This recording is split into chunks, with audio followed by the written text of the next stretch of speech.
The situation that led to my firing followed a pattern of corruption that was very similar to the other allegations I've already mentioned.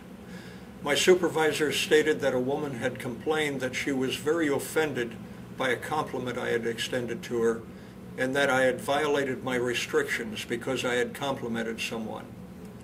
I pointed out that my restrictions allowed me to compliment someone if I knew the person well enough to know her name, and Bill Pasalacqua responded that I was not allowed to compliment anyone at all. I remember that later representatives of the university virtually admitted that I had been allowed to compliment someone I knew well enough to call her by name, when they stated in their arguments to the court that I had violated the restriction because I didn't know both her first and last name, and still later that I had violated the restrictions because she did not feel she knew me very well.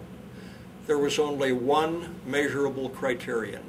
I had to know the person's name with no specification whether it was the first or last, or whether or not the other person had indicated they felt they knew me. At this point, I should interject that there was only one occasion on which my supervisor told me not to compliment people.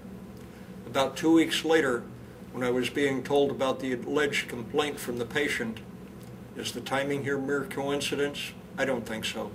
I believe this was the real beginning of the efforts to set me up for firing. Back to where I was. My supervisor asked me if I had been following that restriction. It was at that point that I said that I had been, and I suggested that because the restriction did not even allow me to compliment people I knew well and had been complimenting for years, I would suggest that it be changed to allow me to compliment someone if I knew the person well enough to know her name. He said that sounded reasonable to him. Now, back to where we were. In her sworn statement, the woman made reference to some gossip she had heard about me, although it's evident she did not realize it was just gossip. Now, gossip can be a very insidious factor in our lives. It affects how we perceive other people, their actions, and what they say. My management training and management experience have both taught me if a problem can be traced back to some gossip, you don't take action against the person the gossip is about. Instead, you take action against the person who started the gossip. Yet as far as I can tell, Bill Pasalacqua has done nothing to address the gossip. The last report I heard was that the woman was still spreading the same kind of gossip. By comparison, Bill Pasalacqua stated under oath that he fired me because I complimented the woman and she complained. Yet when I had previously complained to my supervisor that a coworker was repeatedly making insulting and degrading comments, I was told that I would just have to learn to live with those comments. And on another occasion, another coworker actually threatened me with a knife in the workplace in front of other witnesses. Yet this could be dismissed with a mere apology. Ask yourself, which is a more serious matter? Complimenting someone on her good taste in selecting her outfits, or making insulting and degrading comments? And which is more serious, complimenting someone or threatening someone with a knife? Yet this comparative information could not be brought before the court because the university changed their story after much of the discovery process had been completed. Because my attorney and I had both been told that I had been fired for sexual harassment, we made no effort to include anything in the evidence or questioning of witnesses that did not pertain to the issue of sexual harassment.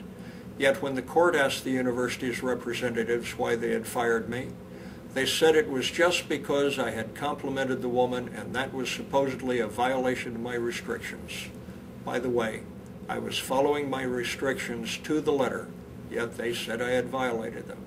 Also, when asked if they had ever complimented other people in the work environment, the members of my grievance review committee answered that they had.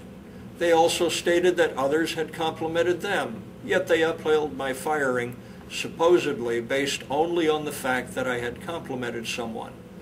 Does this make any sense to anyone? My management training and experience have taught me that if you're going to take action against someone, you take the action for something that is out of the ordinary, not for doing the same thing that other people are doing on a regular basis or something that is considered to be part of normal politeness. This brings me to another important point. I can find no evidence to show that my supervisors made any discernible effort to reconcile differences in testimony.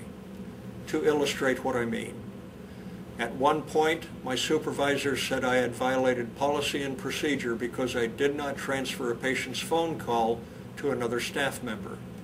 I told them I had tried to, but the other staff member was not in the department when I tried to transfer the call to her. That was the last I heard of this allegation, so I thought nothing more of it.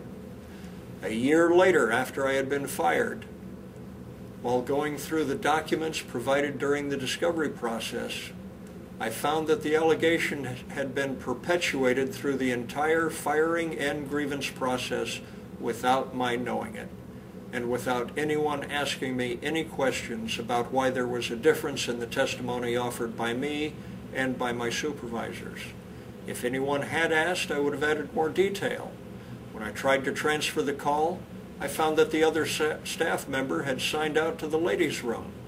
I went back to the phone, apologized to the patient, explained to her the other staff member she needed to speak with had left the department for a few minutes, and I asked if I could get her name and phone number so I could have the other person call her back. She responded, "No, I think I'll just have my doctor's office call and make the appointment for me." My supervisors, without my knowing it, just kept telling everyone at the ladder all the way through the grievance review process that I had violated policy and procedure. Yet no one asked me why there was a difference between what I had said and what my supervisors said. Any good, experienced investigator knows that if there are any issues or points that remain unclear, unanswered, or confusing, it is the duty and responsibility of the investigator to ask questions to clarify the matter. In my experience, when investigators only ask superficial questions and make no significant effort to resolve the unclear, unanswered, or confusing, it is because the decisions have already been made in advance and they're only going through the motions in order to provide the illusion that proper process and procedure have been followed. I also found that in addition to not making any discernible effort to reconcile differences between my testimony and that of my supervisors, when an independent third party offered testimony, by the way, this was a doctor no less who was offering the independent testimony, when he offered testimony that supported my position, not only was my testimony dismissed, but the testimony of the doctor was also summarily dismissed.